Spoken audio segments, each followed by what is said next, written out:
My wife did not notice that I saw her cheating on me, and now she is filing for a temporary divorce because we have children. This weekend started off like any other Saturday. I woke up later than usual and leaned over to give my wife of 15 years a good morning kiss. She mumbled something about wanting to sleep, mentioning that the kids were probably already up. I chuckled, agreed with her, and got out of bed, putting on my robe and heading for the shower. As I passed by Emily's room, I heard some commotion that sounded like her sister, Katie, trying to drag her out of bed. I decided to let them be and continued to the bathroom. After freshening up, I dressed and made my way to the kitchen. My daughters were already at the table, looking impatient. Emily asked if we were having breakfast and mentioned something about needing to go to school. I reminded her that it was holiday break and they were going to Grandma's house. I suggested they make their own breakfast, but Katie mentioned that their mom wouldn't let them because she was worried they'd ruin the pans and burn everything. They knew how to make scrambled eggs, but I offered alternatives like oatmeal or semolina porridge. Emily smiled and chose oatmeal. I told them to wash their faces and brush their teeth, assuring them breakfast would be ready in 15 minutes. While I quickly prepared breakfast, Laura, my wife, emerged from the bedroom and went into the bathroom. The girls sat down to eat, and soon Laura joined us, her hair neatly combed. She wore one of my shirts, and despite everything, she still captivated me. Her beauty was undeniable, though everyone has their own idea of what's beautiful. I loved her, but there was undeniable tension between us. Laura told the girls to finish their meal and get ready because I would be taking them to their grandmother's. Emily protested, reminding her that they were supposed to go to the ski center for a week, and they had already packed their gear and were looking forward to celebrating New Year's Eve together. Laura replied that plans had changed and they would visit the ski center during spring break or perhaps go to a place with year-round snow. I wasn't thrilled about sending the kids to my mother-in-law's, especially after Laura's deception about our trip. I had noticed a growing distance between us, coinciding with the arrival of Mark, the new commercial director at Laura's workplace. She had known Mark from university but had never mentioned him to me. This worried me, though I hoped she would remain faithful. I thought about confronting Mark but decided it would only strain things further with Laura. Still, I kept a close eye on her, and to my knowledge, nothing had happened between them beyond light flirting. Laura's decision to send the kids to her parents' house today signaled that something significant might occur during the long New Year's weekend. I was ready for this conversation and had even prepared a recorder to capture it. As it began, my emotions steeled. My main concern was protecting my daughters. Thanks to a heads-up from Maria, I knew a tough conversation was coming. Laura had no idea that I had gone to the bathroom, turned on the recorder, and hidden it in my pocket before returning to the kitchen. Laura was silent for a minute before she looked at me, gave a brief smile that quickly faded, and said seriously that we needed to talk. Her tone left no doubt that I wouldn't like the conversation. I tried to stay calm, knowing that difficult times were ahead. Calmly, I asked if something was wrong. Laura replied that nothing was wrong and that she loved me, Steve. She said that I had been an amazing husband and father, and that she wanted to grow old with me, maybe even die on the same day. She mentioned that she had been thinking a lot and believed that we needed a break from our marriage to explore our own paths and experiences separately. This way, when we came back together, we would have a broader perspective to support our relationship. I asked how long this break should last, wondering if it would be a month or a year. Laura clarified that it would just be a 2-day holiday weekend.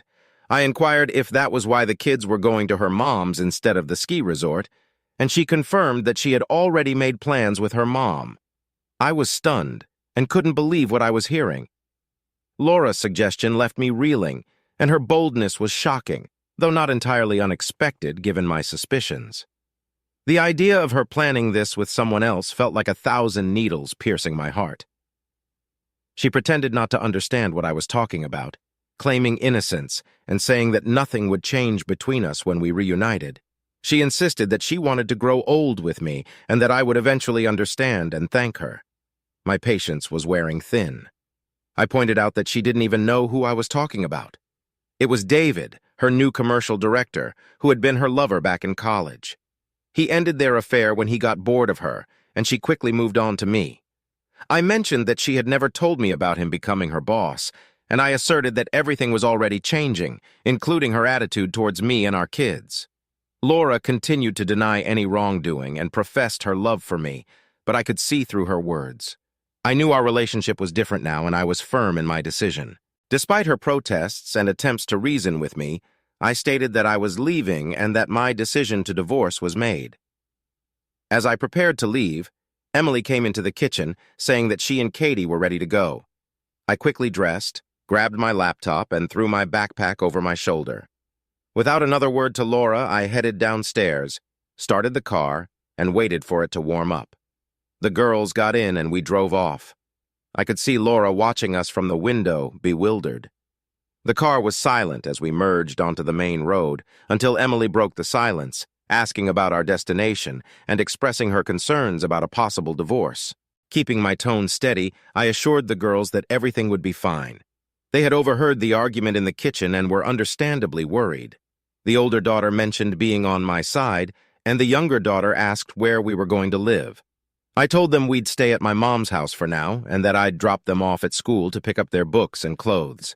I tried to sound reassuring, telling them to put these worries aside and enjoy the vacation they deserved. Back at the house, my wife watched us drive away. She then took out her phone and called her coworker, who answered immediately. She explained the situation, mentioning that I hadn't reacted as expected and didn't believe her. The coworker sounded concerned, pointing out that a divorce would cause a major scandal and reach the office gossip mill, potentially reaching a colleague. The coworker advised my wife to tell me there was no temporary separation and to let my anger subside to prevent complications at work. She ended the call feeling somewhat secure with his support. She set the table, decided not to cook, and went to a cafe to order takeout. She also bought a bottle of wine and set out 2 glasses, heating up the appetizers she had purchased. Settling into an armchair, she turned on the TV, pondering whether her brief affair with her coworker was worth risking her family. She realized convincing me would be incredibly challenging and was unsure how much I knew about her relationship with her coworker.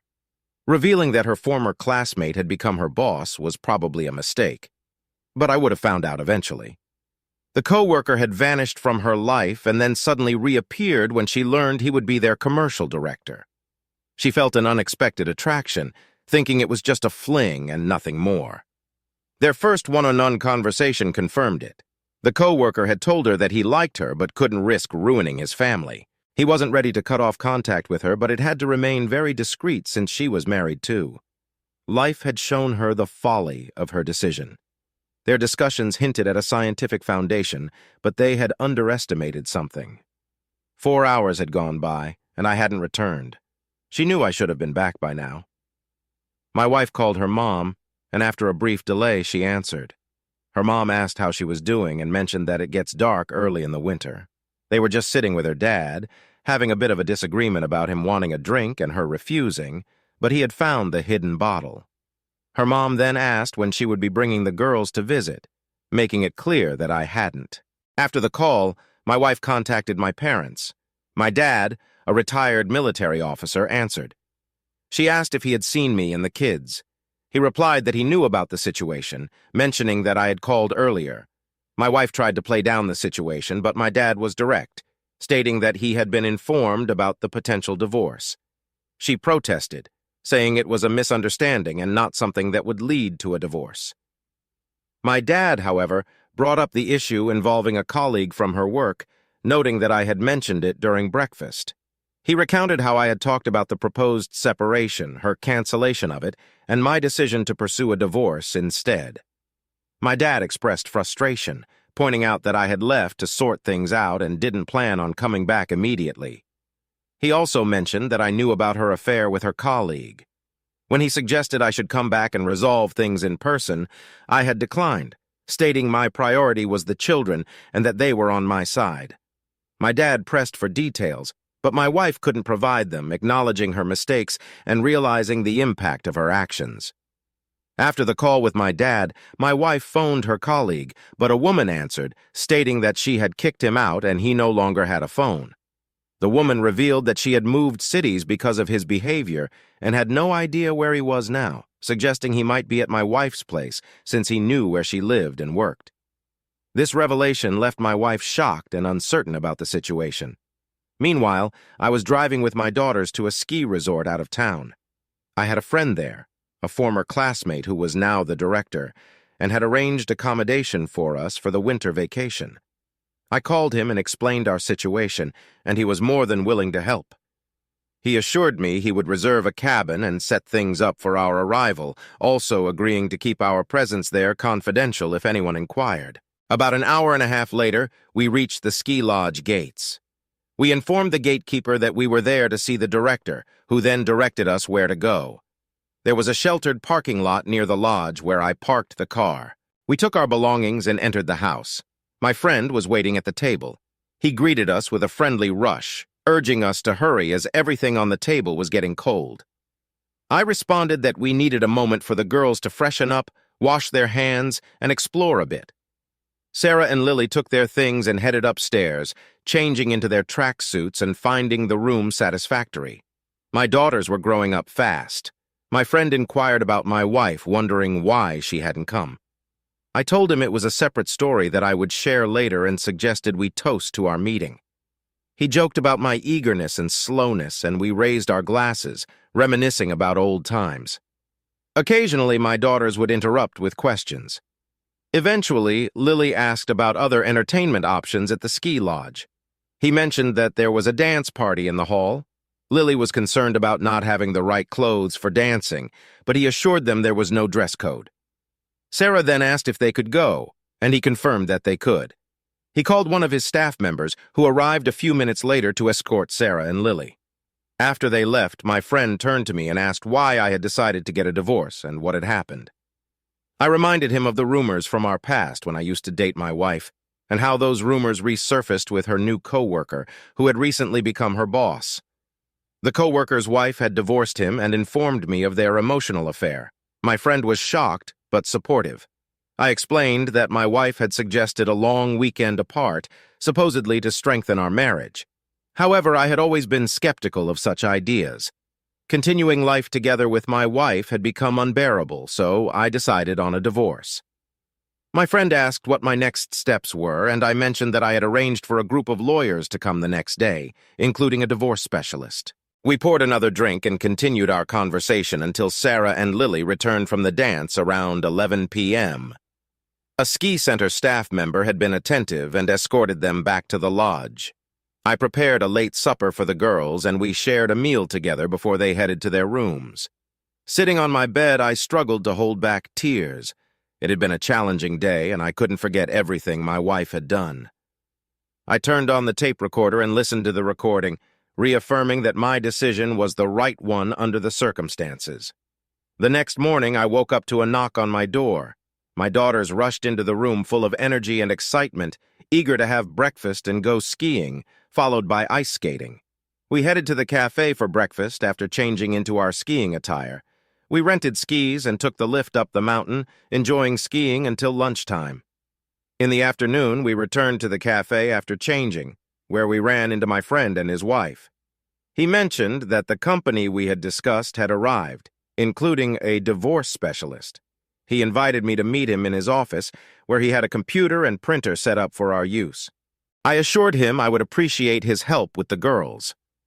My friend mentioned taking my daughters, his wife, and her sister to the ice rink that night. We agreed to meet at his place afterward since the girls wanted to go dancing again. We planned to join them for the dance before returning to our cabin and reminded each other that we needed to prepare for the New Year's Eve festivities the next day. After lunch, my friend and I went to his office. Soon, a lawyer arrived and we began discussing the situation. The lawyer, a woman named Anna, explained the current legal landscape to me as I was not very familiar with it. She advised against making rash decisions about the apartment, suggesting that my daughters would eventually need their own space. Moving into the apartment with them now could complicate things if there was a new husband in the future. I admitted that I couldn't imagine living in the same apartment as my wife. Anna recommended envisioning it and considering proposing a partition first. She suggested explaining to my wife that I would be filing for divorce in court. When I asked about the paperwork, she assured me there was no rush since the courts were on holiday weekends too. Anna offered to prepare the documents on her laptop and print them later. She also offered her services to represent me in court, which I found appealing and agreed to. We celebrated New Year's Eve with my friend, his wife, her sister, and the group of lawyers in the ski lodge's large hall. Other vacationers joined in, making it a lively night filled with music, fun, and dancing. In the early hours of the morning, I returned to the cabin with my daughters, who were exhausted and ready for sleep. After tucking them in, I rejoined the company. When the main hall festivities ended, we gathered in my cabin, sat around the fireplace, and eventually retired to our respective cabins. The following days went as planned, with more skiing, ice skating, and dancing in the evenings. One evening, my friend asked how I was holding up. I admitted that apart from the daytime fun, there were nights when I shed a lot of tears, but I felt more prepared for what lay ahead. The day came when we had to pack up for our return journey. I had a conversation with my daughters, emphasizing the importance of not losing our apartment. We made a stop at the mall for groceries and returned home as darkness fell. Sarah and Lily immediately set about rearranging their rooms, with Lily moving her things to Sarah's room. At that moment, my wife entered, her voice filled with suspicion as she asked what they were doing. The girls explained that they were turning Lily's room into my room and sharing one room as I had instructed. My wife remained dissatisfied but did not press further. With the room changes complete, the girls got ready for school, and I started preparing dinner and breakfast for the morning. My wife tried to initiate a conversation, but I firmly told her that I would not tolerate any of her boyfriends in the house and that she could hang out anywhere she wanted but not at home. I informed her that I was filing for divorce. She then entered the girls' room and asked if they wanted to talk to her. The girls expressed that they hadn't missed her and that I had instructed them to stay out of her way for the rest of the week. My wife looked hurt, but I stayed firm. Sarah and Lily lived separately from her, locking the doors to the rooms we occupied. I cooked for myself and my daughters, deliberately ignoring her presence. On Friday evening, a young woman delivered a registered letter to my wife. It was a summons with a statement of claim attached. After reading the contents, she rushed into the kitchen, tears streaming down her face, and pleaded with me, asking why I wanted a divorce and expressing hope that we could work things out. I advised my wife to consult a lawyer and discuss the matter with them. She mentioned the disappearance of her colleague, hoping it would sway my decision. I remained unmoved, suggesting she reach out to him for advice. She insisted she had no one else to turn to, her voice breaking. The girls had already eaten and gone to their room without a word to their mother. In her desperation, she continued pleading with me, declaring her love for me and our daughters. But my resolve remained firm. The path forward was clear, and there was no turning back. I snapped, barely containing my frustration, asking what her love had to do with anything now. I admitted I had loved her, but that was before discovering her affair with her old boyfriend, someone she had never mentioned to me. It was foolish to continue loving her. I demanded to know more about her so-called weekend, her plans, and how she intended to spend it. I finished dinner and started clearing the table. Hearing the clatter of dishes, Sarah came into the kitchen and offered to help. I gently refused, telling her to go upstairs and tidy her room while I handled the dishes and took care of ironing her clothes. Feeling ignored and sensing that I didn't want to engage with her, my wife retreated to her room in tears. After washing the dishes and turning off the lights, I headed to my room, noticing a pile of laundry waiting to be ironed. Before going to bed, I made my way to the kitchen and found my wife sitting alone in the darkness. Seeing me, she began to speak. She claimed none of this was planned and that it just happened. She recounted how she had been seeing her colleague at university, and then he suddenly disappeared. No one pressured her into it, and very few people knew they were dating. When he reappeared at their workplace, they started interacting for work reasons. One day he asked her to lunch, which eventually led to something more. She admitted that he made it clear everything had to be carefully planned to avoid suspicion, and she reluctantly agreed, thinking it was a fling with no future. This temporary separation was meant to be their first and only date. I accused her of concocting this story to justify her actions, pointing out that he was just using her. She countered, saying it had been a while since I complimented her on her looks, clothes, or hair.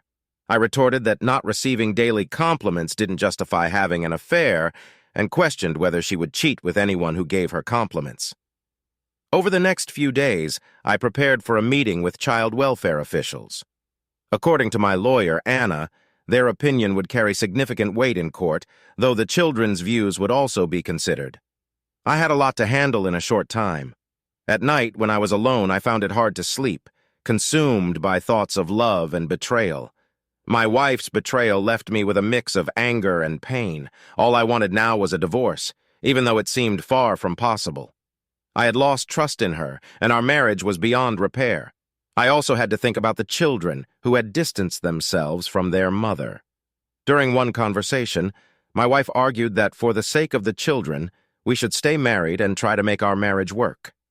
My response was firm: our marriage was over, and there was no turning back. Children need to know that their parents love them unconditionally, and that they aren't responsible for what happened. They are old enough to form their own opinions about us, and you need to understand that I haven't spoken ill of you to them. They formed their judgments based on what they overheard when you mentioned our temporary separation for a long weekend. I'm proud of our kids. They quickly grasped what was happening between us and your lover. They discussed it among themselves and made their decisions carefully. When we left, they were extremely upset with you. Speaking with them changed my plans for the long weekend. They know more than you might think.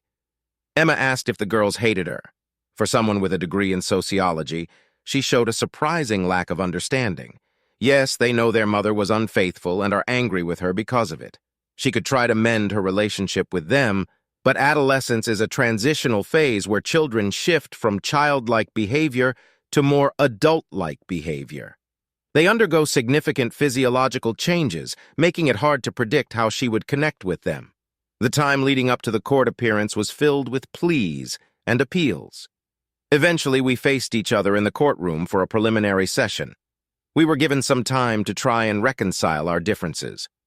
When the reconciliation period mandated by the court ended, I proposed that Emma sign a child custody agreement as part of our divorce, stating that the girls would live with me. Emma, however, was adamant about not signing any agreement. I warned her that I would take the matter to court and that the court would listen to me, talk to the girls, and make a decision, which was unlikely to be in her favor. She retorted that court decisions can be appealed. My patience was wearing thin. She admitted to making a terrible mistake and pleaded for understanding, promising never to see her lover again. I coldly asked if she planned to replace him with someone else and told her not to blame me for it. I reminded her that if she decided to sign the agreement, it should be done in front of a notary for legal strength. As the court's deadline for reconciliation expired, Emma made desperate attempts to reconcile with our daughters, but they wanted nothing to do with her. After school, the girls attended their computer science classes and returned home with me. After a light snack, they settled down to do their homework in my room while I prepared dinner and breakfast for the next day. One day, child welfare authorities visited, spoke with the girls, examined their room, and compiled a report. We attended the court hearing on time, accompanied by our lawyer. Emma entered the courtroom alone, without a lawyer, but had sought advice from counseling and divorced friends, fully understanding the irreparable state of our marriage. During the trial, she answered the court's questions briefly with simple yes or no responses. At the end of the trial, Emma declared she was relinquishing her share of the apartment to our daughters and provided a deed of gift. The judge noted she had already taken her personal belongings and that what remained would be removed within a week. She requested a court recess to sign the child support agreement I proposed. After the recess, she added that she was willing to voluntarily pay child support to me, understanding that the court's decision might not be in her favor. To ensure transparency, I proposed that the defendant should open a separate account for each of our daughters and transfer the funds there, as they would need the money when they come of age. The judge clarified that alimony and the division of the apartment were not part of the initial claim, so the court wouldn't address them. The issues of child support and the divorce would be decided separately. The court recessed to make a decision. Eventually, my wife and I left the courthouse officially divorced. The girls, who had been excused from the courtroom after their hearing, were sitting on a bench near a bus stop enjoying ice cream despite the cold.